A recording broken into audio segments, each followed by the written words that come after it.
hit ba chu tu nai na taw di I taw de na milit poma taw na kisan nai tun chunga hi mi amu thai proof mong e na hi sungai milit tui de chu pathina sana border la da border le chu front line chu front line ya pang ti ho chu pathin mar sona pi chala na in jong kum khat wa training ki bolai bon training jong hap ta hai khanam thaniam a bol mai tiu chu ai banga akap ko tak khau chu pathin mar sona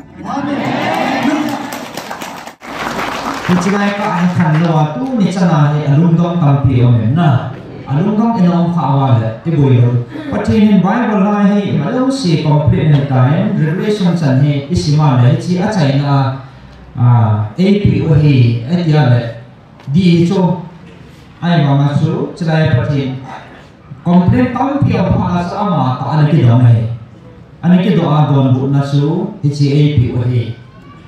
Bible Revelation katupod chan ko vanoi pumpia na miso siya nga kapiin tunia kahungil nao katupon pa hele no hom nam media dingo kanai du be se sia hagaw ta samang thai din na tambe se ta jiwa su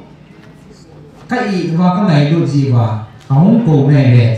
pati ni chana se nge du ne pati ni hanan kain sun mi te ho phatom khat be avela ka sei ri chu ka tha no min aje chu ka suti ka chai teng la avela khong ki ta lo ding he na online ai ki mu to jeng du non nei mu ta lo ding kin ka bu jing ding nei be hi ja chu phatom cha yong le tunia taw na pha da phatom cha yong le ki man khom de ka dein tunia hi ne so ke o hin ipat wa pa sa I bol jo se taw na gar sa di ti wahi nang lekin I bol hi pon masanga Bible la an kisai sa taw na gar sa ro chu tu na nang lekin jo afela I sat ki wahi Bible la kisai taw na gar sa ding ki ti chu azo lal koi ma sa anam po nahi tu na ko ke zo na mitan I bola I bo I zo lal di hong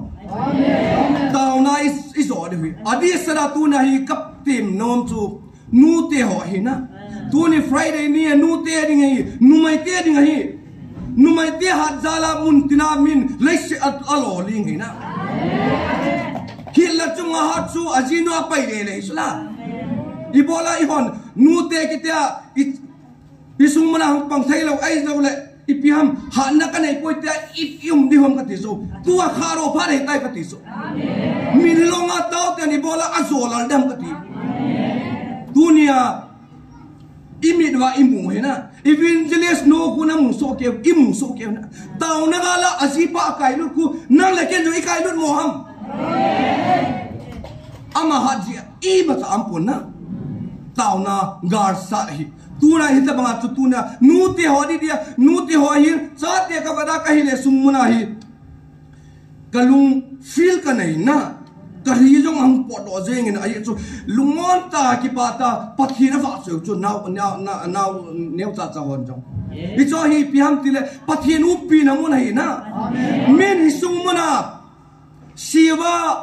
ko bru pathin awe tiong le I hon he roi aji chu hisung mana van pathin awan kilte akoi na mun hina muna hichebo chu sei no nuti ho I hat baile pate le cha tia chu ichita bu hina hichitu chu phat chom cha ke hulim devi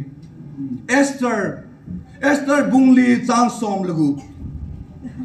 Esther bungli chang som lagu an ke hol bin lang phat short iman lo de hin taw na mun hai ja taw na am zoi nei the de wa phat chom cha taw na ikip pui khom the de wa Esther bungli chang som lagu chenlang susa khupi sunga cheng juna te chu atam alhomin ga ko khom so ke yin chuteng le keima thalangin en ngolawin nithum sungin asun azanin en nalo puidon lawin zengowin cái lệ cái số nó mày ho dòng hin năng ho bol bang in bol là vinh tiếng anh năng ngol en cái ngol đi qua hi chút tiếng lệ đàn to kito là hi vangin cái mà leng pa henga galut zengin tiếng hi cha chu kaman tha loa hi ze ahui zong le kaman tha ding hitan te ati hi chi tha na pathin songa akan jala Israel ich asei ro na Mordecai warning api apona chu pathin alung sunga na to ai tu tila wele ipitia aman na iti to thaidam leng nu hi bok cho na aza lenam te khosa ma sanga chu aman ama ni ki khosa mai the ahin la pathin an man cha no mai na hi chu iti man cha dam iseu chu ni thum songa en na lo tui don lo ti lai na hi chu hi tu na i hon jong kai nam pon hela online na ka vet jing na ni thum songa taw lai pathin ko ma pathin ibu na pathin mar so me ni pi yong akimun na hi ta banga chu tu nia pha chong chai nei sunga hi adi dia ka bala hi la 90% nu te hi na 90% nu mai te ye nu te te po nu mai te hi pasal te ho yaw kyom hitam ibat neu sin nu mai chu nu mai tiring an chai na pasal ki mulawe no mo sai belang Everest tu kau dah cuma atam Georgia kasih na, tu ni aku ipiam pakai pakaianin, Esther lengu tu aman sah, julate tu thagam ninga hamanin, lempa koma permission kita tunggu ana, hisi tu susah ini, tu ni Esther lengu pakaian marsom na itian kau dong, tu patong tak kau lim ni. Hiti iho nama ninga tulai tahi hot top ina. Tigam ninga ko yutla haman chu koi haman hi atila para Israel te susidinga alung tim lau se Israel te tharinga hin ko anamang pa chu na. Koi ham itile. Isaule Jacob chila ko na thung ki panai. Tili abulam lawale alia mai kong thelo chu. Na haman chu koi ham tile agat chihai chu sholin agat leng pa tharinga pakai pathira sei chu akai chu na haru chu na aila somelin them poi banga avan tani chu pathin lung hang chu mo chu nga chu na aye chu Israel te apina atira pasa anaki do pi oi chu Hiji haman chu koi chila ham tile agat chu ko ham isaw chilai hita ko na lung thim na chu tam ta ai nei saw chu juda te chunga chu ka lung han lo la koi chunga ka lung han nyam tiu chu hiji ya chu amona ma sa pa sa na gol dal ke na chu hiju pha chom chai yong le hiju background chu kan se na haman chu koi ham itiu le he ta hiji isaw chila amalek te hijo Amalek te chun Israel te tharinga muntina Bible chu simol imu chana agan thei komola absurd wa thau chu Amalek te chun thagam ne tu Israel te chu tu na nang leke I chen khom pi te vin thagam ninga ai ko ro chu tu a ki panai poi so pi te ho I chen khom thi la pasal lungyal tal ge anei saw chu tu chunga an mur soi Haman nendong atila bula pasa apupa khanga anago saw chu haman khanga amor so ko chu na haman chu ko ham heta chu na ko hai manipula haman he so keri na kasai lo le hamanin god na pia Israel ai pon juda kiti aho na Israel te ichi juda jau se jo tha che mitdinga agon lai ta chu Mordecai Benjamin punga hung kondo julate ho langa yung ama yung nasata patkin hoa hin ko mani chu partial yang pa noya ai no wanga chu aman pakai pathin hing sum chu ahowa koi manoya kun lawi na iyo yung koi manoya ikun lawi ja tu na gali ne ulam gali sadwala azo tanai sadi we na hamani pi bolam Easter lenu koma kan drop di Easter lenu koma biham leng chanjawa tu hi phari na ngani ha Israel mit judate hin na hu do hi ko pole ahu do ding ban pathinom nai tislana ban pathinom nai aman hu do thau thau ri hisidinga tu nang leng no om ne ya tis pathin asim bebe na Joseph Egypt gama apo wachu kelung ha an sumite achi wachu ipi sem tu ni khota banga dinga hi keima Joseph keima hi nei sol masar oi chulana hita banga chu is Esther to sol masar oi ya tu nang ma tu na pan lo le ban pathian hungin tin ke howang sudah betewang ai hu hin ding nang ma le ning sumite wang na tha chai di ti warning jong ya ati jong ni chulana hita banga chu amlaya ipi bol ham toy simong chuina bungli chang som lo ba chun civilang Mordecai chu ka sai pitawin ti sula na Kores hat nai za kai an nei ta chu pakai pathinin mihimum piteng le hat na lo be koi mam lo chu i ha do sula ya lo le government center government an yona ki thua tu ni chan ai him the oi a han lo ai bam na pathin na ka nei tu ne i hat nau chu nang le KCI poi ban pathin ji bo be ku kinam mite ho ko ke zona pite ho ipi bol bam net lo mai thiu ma sai ka sai na pakai kanam pumpi phathai nei bo pi vine ti wa nam pumpi nga mai sa sem jeng holom mai sa sem ba pathin phathai bo ta vin holam kai tin ari pang ta ve akin sa lo ye pathin hi ta nga hi ai phathai bo na na ko ke nam pi ta na ta mun tin a ke ta usla pathian phathai an sulha bara chu ata san ta lo piu chu tu na na la ke milham te ita san chi chu pi ham pathian lo pi nai na tu bolai wa iki sa de un ti jana chu ki pona ai chu holap ka te ya lam kar atla pi lo ri ki ta chu ita ba na hi tam na ko prajal kam lai a chu pathian yo hoi sila ke ho thei lo ai chu BJP hat na BJP hanna adiwasi la iho tamulai wa chu BJP nasata na oi hite bangla aban kichata kiama to igam sunlunwa patata iho thaidam kitayang hitchan kia chu ya mangole ipi ham ihin lona kuna nang lakin itto gau chu pathini imil hiwa kona mar som nai piuri na kuna nang lakin ipi body ham adi de nu le pate ho adi de nu te hoi le Isungai vadwai le nute pathin mar som dan hi nute ti la chun as a property hi to numa hi property ta ba kin he bo so baka hi so ne lung se je ba ama hunga pa sa chu pi ham mar som na ya ram kha pi chu na ipisi ham baka pathin aman cha yo se tam jo numai te man cha hi Isungai numai te man cha chula Samanya numai nu chu aman cha khusunga so na na o ka chon se ne o se ai sei ro pi mesia ke chu hung tai tia khupum pi hung lu da ave ba aza wa na khang ba amu fal ba chu piam samanya numai nu ko man nang sei je poi ke hon kami ta win kamu ta ve tisla kuna nang lekin ju imita vai mu na ka ki pa ran chu no ninga ki pa thu mo mo ke ba kan si ri ai chu pakai pathin hungin kai kaum punna TV chu mobile la ka jaw no mai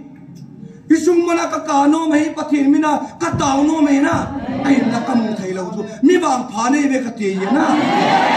hita ba mi bang pha hi pathin ni avela ka ko ki ta lo re ti lo ham a ko ki ta lo re pathin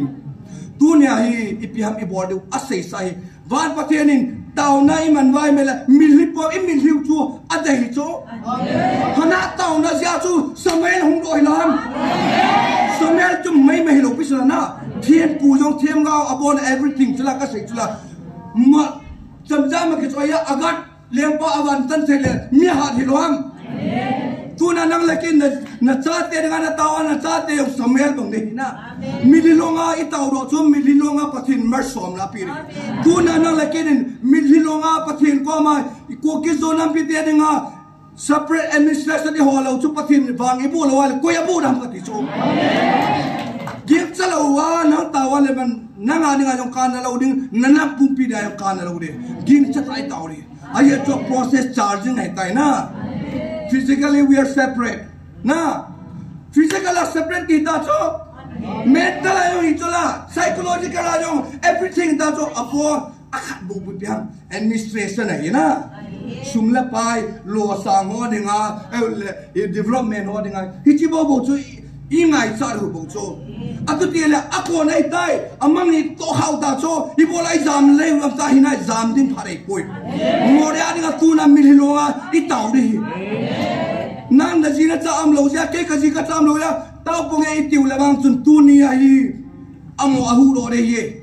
pathin nang la ki changa ko dai Mordecai na sei suna kin ka sei ko Mordecai Esther le nu ko ma sei nang man na hu ro thailawa na sei lawa nei le wan pathin in Israel te jura te hu ro ding nang le nei sumi te wang go na pi de uti hita ba chu tu nei na taw ri I taw de na milip puma taw na kisan nei tun chunga hi mera mu thai proof mo nge na hisungai mil tui de yo chu pathina sana border la da border le chu front line chu front line ya pangti ho chu pathin mar sona pi chala na in jong kum khat wa training ki bolai bon training jong hap ta hai khanam thaniam a bol mai te chu ai banga akap ko tak khau chu pathin mar sona Kau cangkon nom tu na nama lit tuyu, imi lit tuyu zalo hisungai mersom na pathin ai pi waye. Ibola tu na dong insunga, ihobo sunga, cinta na yom ni ham katiju. Kan pisang kasay tay na hisung mai hi, hisung boksi na daaban hi ule, na kyoy lumdaw te ule na chiro kana ning ampoy katiju. Hitung muna mai hinalado na isunga na tiniwe. Hitung muna hitsunga hi. Hitung mai sama mai daw silaba. Ihobong sunga itiniw sila. Nahubungan na talawan nila min nagat komteterihin. Ama ko usung mo sa tawon timay siya. Kusungan na tawriw, hilangay na tawriw, hisaan na tawriw. Kulang ayong chu pakai bat sa ilay sa ato ka ni beriw na. Isung mo sa ibe ba kulang hirpal tipe be tayo mula. Ipihan na matsumpi. Patsom na umlaw chu nataasa hinna na nelo si himay tri. Tuna chi bang ihabor de na. Aye chu foundation na chi. Tune na lakenin bilhip po may tawri. Adi din nuti ho. Nuti hi pathin amar swami chu. Isunga ise sa example mo so kay na. Utang say ko hutiring ay po na. Sibay chu kay mga mayong army artillery chu. Jula sa day tam chu. No tam pakain evangelist no milsi asan pia to ahi holai panghitla yo sanga pathin lo pina na to ina hitchu na lekin lo ibor thoi nu te hadan chuna kavengwa upakhatun kazinu thu kala lo le koi thu kala re ham na izinu ni asay chu ila lawale zanna luk dong phattalo ding nom talo ding puna ne jong phattalo nu nom talo ding pati ne so ke re na ayo experience man im musa he saya san ko lana ka sai sai na I vai hun le ai mai ki don tale mobile ki dong so mobile izat ko la man koi nu ha ma min chu ti ona ki ve hi chu ya chu hitabang chu om ta yong le no yong milip pumana tawri na pathinin mihente amo man chai poi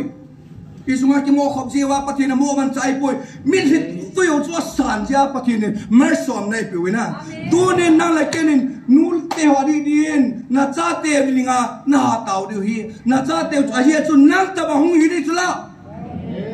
tuna nu te jar ki khomin tawna na man wa le akit te le na cha te numai khanin chani chatum na ne ulam numai na ito to bela undum let hadi mai na taw ta lo la na taw ta lo le na cha te sunga hum ta lo de gua jaldan ne ba ta an gal ga dewe na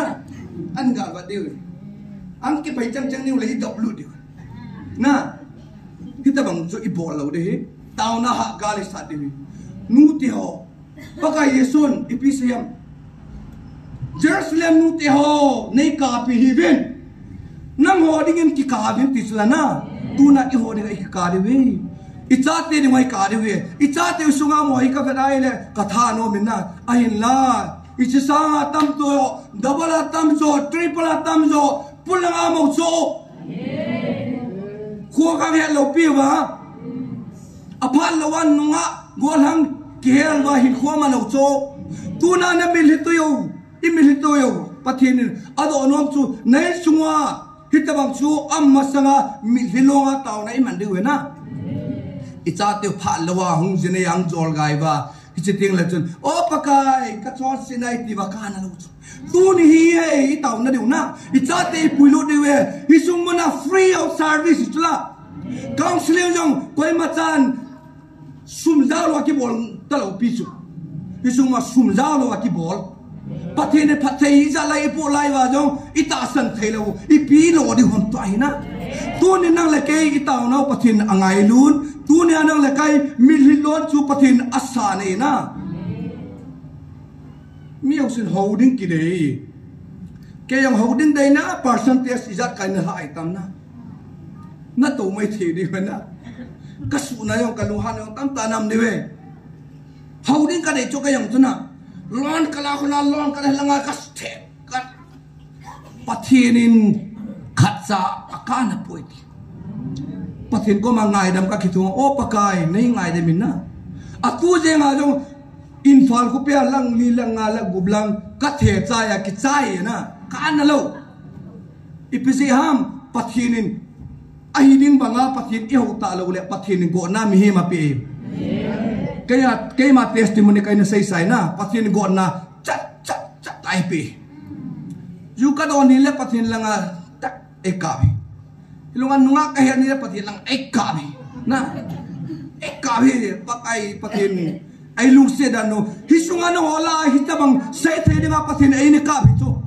ay ka no ay lay bola sunga kahong dam na kahong thay talo di ye infal dili ko pi kaluna chun kasabay te ho kama khulai kang len ni ye tile jubatar hochi iduham ti chu an indirect len seu chu mai cham kang siam ni ye ka tile inspector ai koi ma cha mai cham simin tu chan hung khanai poi na akidan dan chu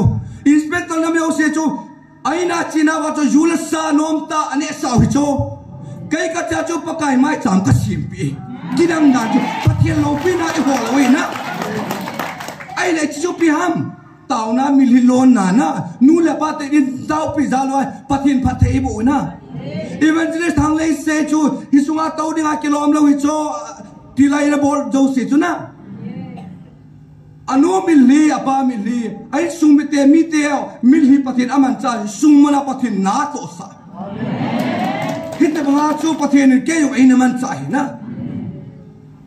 Hitsi Delhi Airport International Airport ahi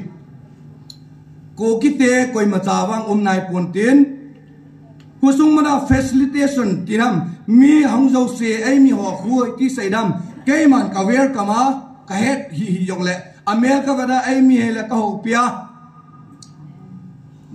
departure khu international khu mi ki gol e na aluding ki chuai hisung mana ai chile en kang khena ma chu ipui do le security yang VIP staff langa phatata no sa ki bol pia ki pui lo boarding ke da pathin mai cham ka simpi na mai cham ka simpia ahin khutim ka sei pia ka seya ka doa pathin alam kai na ga taw na ka man pia ka sol hi chu na hi chu amon nong ai chi oi Hiti chu sipay khat inspector khat boarding a chu kilom lo ei mat do wa le suspense nga hazo tal minute ki boarding lai chu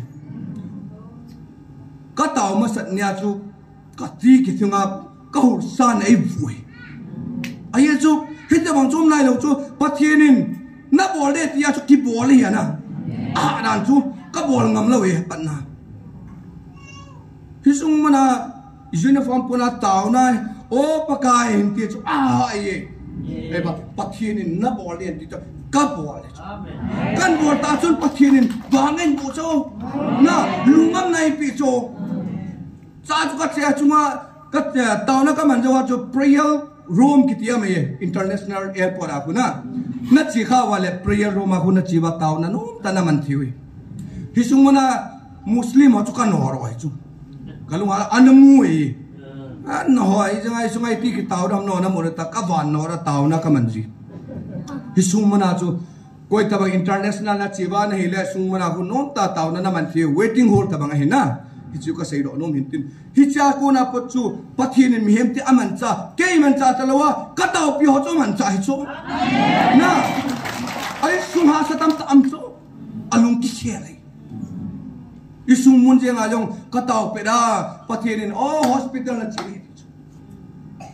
hospital a khat ve chang ki chi khalo pa chu hospital chi dinga pathin kaluk sunga nan to pa chu kat sia ka changa ka chi ngam lo ja chu sunga khat mi khat kan ho la hin na tu ne hang kai ham kai pon hen ja pau khung sai na ama chu ke yong ka he khapon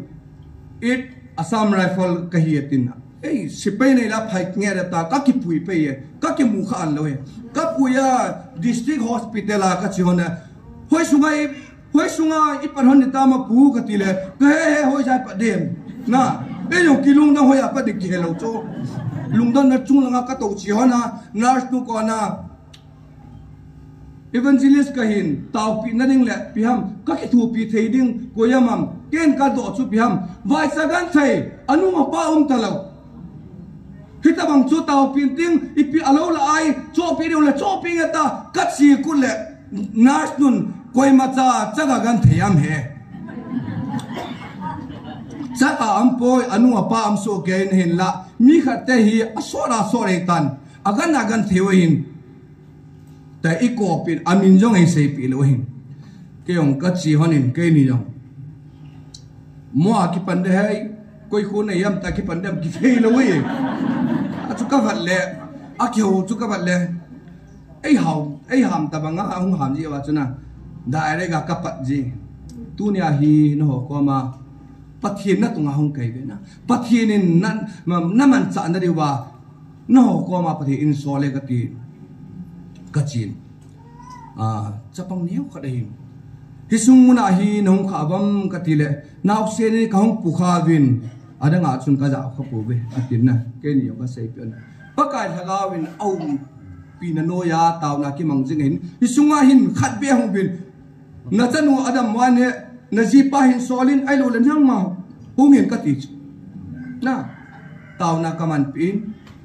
ipiham to na ngai cha do hi katile sum local abat ho chu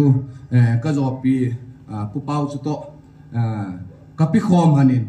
cha chu taw na ka man pi on chu hi che wa chun apa chu ali so na ka bin na un pot do evangelist pu ka hi judon mi ka hi ama le ama ki phung ta chu na koi khun hiam katile pi ham ke phailin te ke pi ham na kain namin pi ham katile lun go len to thang atin pakai na man cha de pathinin na cha ko na man cha de na taw na kisin pathin ko ma tawin pathin na dam sa te di na kisi lo wale pathinin nang ma na vet nai je na pathina na ki ngai de kan dal honin na pathinin isungmuna chu ipola ingan sep kalung dong ke jong na isungmuna ka taw na ko na pathin isungmuna chu e so khai na hitaba chu pathinin nang le ke iman cha no me na taw na si ye taw na loi ma cha ke bor thai lo we tu ne nang le ke imi hin lon na chu tu ne hi more langa I ka biu chula amen ka na thai honi ne chu imi liu chu min li ki ti tisana ang pon do chula min li le lo chu ati san jong lo di ya chu imi liwa pathin ko ma I thum de we I ga mau tu hin kang gui lam ka ai ho ai tai na ai chu cycle ki sei lo ai chu cycle chu a part of kangpok pi chu na to more ting no pal izaram khat news sa whatsapp hong viral la piam agelo piam thil tak ta gilo na seyo atam zo hi khulang sai thim kamun na pathian ko ai tauri mo dinga na pathian anung sung kat hongin number 1 number 2 more lang pakai nangman ninum pin na kamin liu nangman hinjang lang pathian nei bo bibiti dewe na ye chun punin ibon chawa pathian ko mai taw do adedia more lang number 1 number 2 ipiham ileng lalau central government hichu nang let kay thu sei azalo piwa thaget jen chita pakai ido diwina pakai alung sungo akhat kha na ringa tunya athumna holam kaite sungmara honglo tam ta amina aki phone ai le o ko bru thila ho na muna chumo 8 kilo na hita bang ho chu pathin akhat kha ding goya khada ama khian hian aji acha kona anmat ding cho pa te ki chu tun ka sei yo sa hina nu te kona pa te a thu thui bo cho aji acha an man te ngale na pathin an man chari tu na na cha te ken kha cha ka ne nang long na cha ne na cha te dia tu ne hi no jong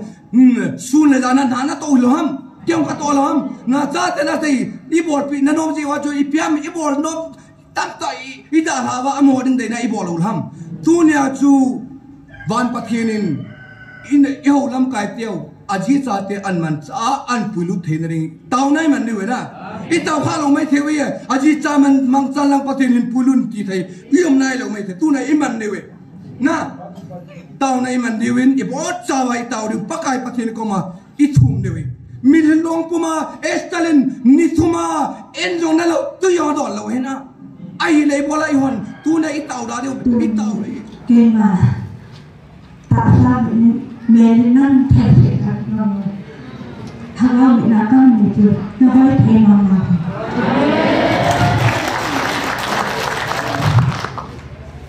ye ko ta ni na kan sa ko bi je ne ka be ko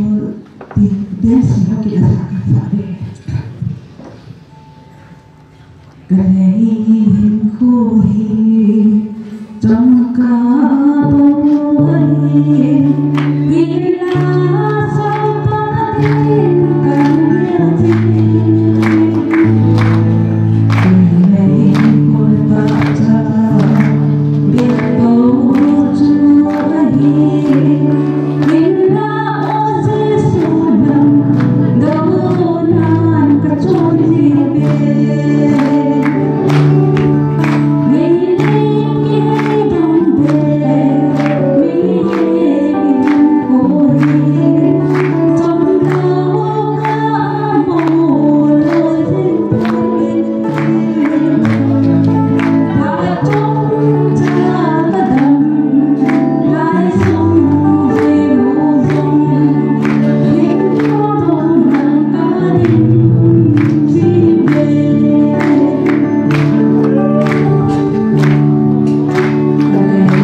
thì có mình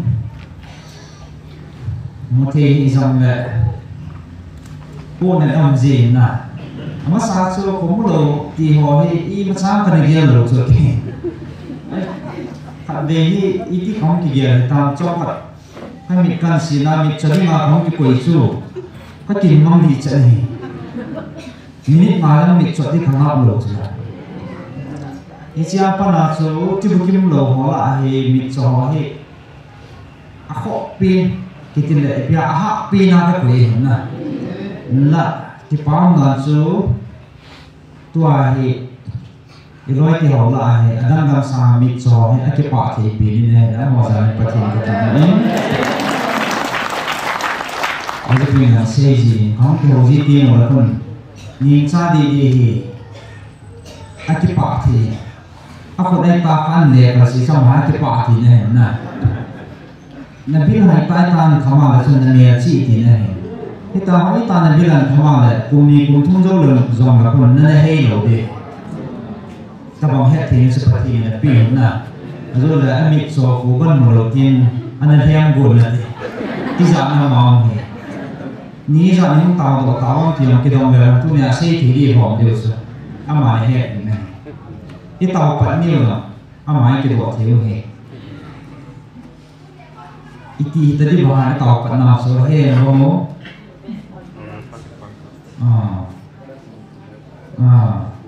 Agas hati mana ni na? Nying chan, itu yang jenis nying chan ini sih.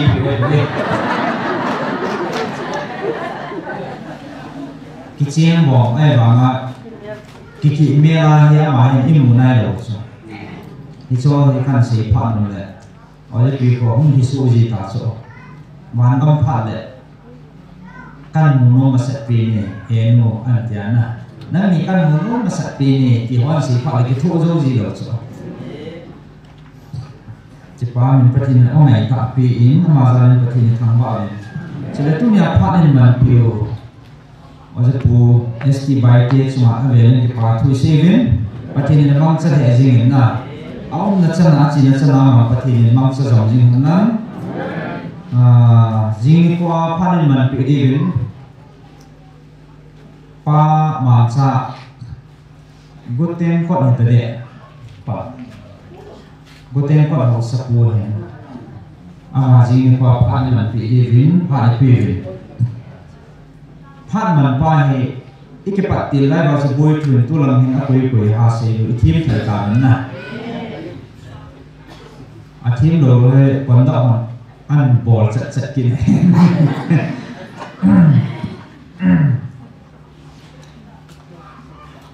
Hici tu cuma bertini film now, kamu sana iho pinau, leka bukjang he, kade sindo aja udah na, keman kehenai kiti conca, mentakkan singgih nomen, kita masambing, ci chapter 9 pasahin, gau tu helo, patin akam cangka, mayut kau no. 18 June kan sih 2023 sedang ingai kom dewa ke desa anu kan singging nge tu ni nanam kumpirin ke mane smil tawe ne musun tawe ne gel khatapowe nam hochi nain ne ho tawe na thip naw ne ke sun pi tawe ne hi naw ne ke bol thi sa tawe katha cha ho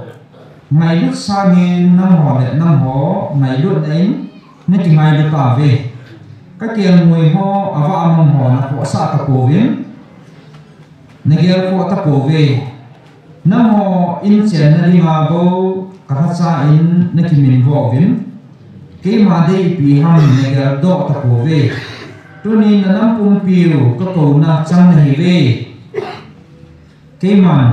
chỉ kita mình cần cầu viên Til he sa na chumin kana ko vin na za ko ve tunin a chai na ka o a ka ko nei ve hi chi apat na le a chai na hi hi a khanga tu kha jong kit tapun ti ahum kit ding na tu na cha kangin jong za ta po vin na ti apa nale achai na ka mai du ka o ai ke man thu pon ka nei e chi ka thu pon ho ko ni nung ni nu kha ading ai e chi ps inam te da bible revelation thu pon ko sei na he e chi revelation thu pon ka nei na e hi chi ko ni nu ading a ni nu kha ading a ke man ka na pon hi tu ni ka thu pon hi Jingla kaya dinga nam ho nam mi te ding nga bo ka thu pho na hi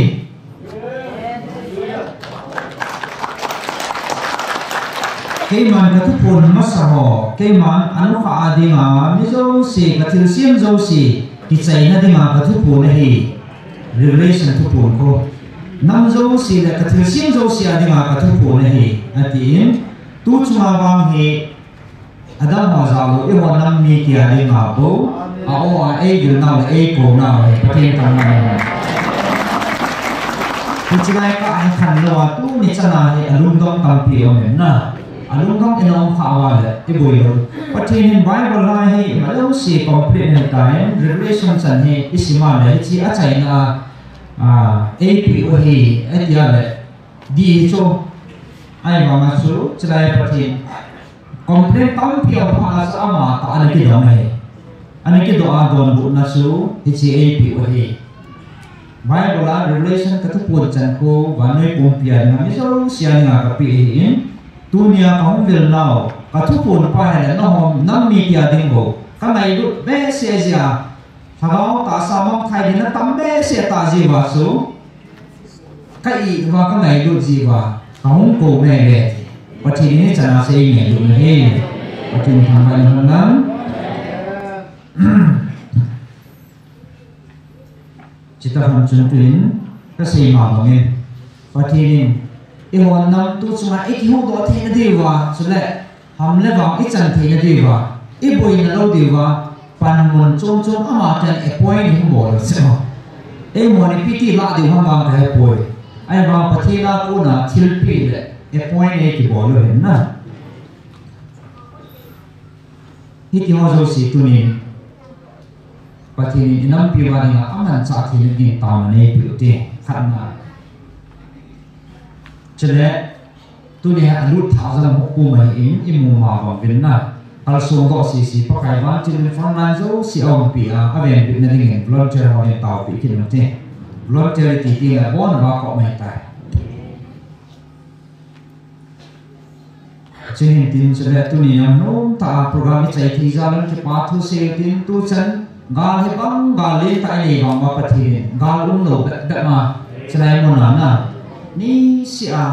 hal ne ta ni za chi ta ka chi tai ki mo mo lo he la pathi ni ik pol pi wa i um pi pho chi na ni chi ka ko na a hi a ti pa cha pho chi na na gal ina ne dang ho to tu ne da ka le ha ki bang lo pi sa ka ni ki lai dio ha zam na ding ai lo la hoi lai ti pan dio ham ikigal a in do cho to ha pathini da ha ji wa an te ti pa loi la phan cho kai ji a isu i lo tu ji ba i ha sa pa ha dai pa an gin sa ji a eta sno ta ha ne te la ma hi ups na se ba ma reviver khul se i bol pi se pathini ai ko khom wa ni pat ana se den na a ching thi hon ching thi ta ta mo mo dem hi ne mo si hi ne mo dem the poi min pathin min pana pathin pan ga lo hi le hello kain hong ki sai pa hong chit tan ti mi ching thi ho tu se pathina pon mo hi le kham to jing ding hi adi ata ha na le chen pathina pon hi ki pat chin na e ho me ma pon bol tu le ha ta nai thau si de ta pathina ko na hin tu hung pu ata tai ya su al che che tui che che e tam che che wa no mi sa che che wa ni ko ha ja chi ta aka le dunia ki pan pa na i mu ji mo su to a ha ho lim no a sei no a san no tam pi um dio i ke khan le apa ma ho ru na chim di no i si ji mo ti om to thoi mo i chim lo ti ne cho ngom che che yin te chi cho pathina ko ne di pho che na hai Jadi ke patu yang siutin na, ke patu siutin, maban housing ko program yang iki guna le. Tiada si patin yang patin, kau nak cepat sautin, jauh si siutu ni aja yang kau ni dia na.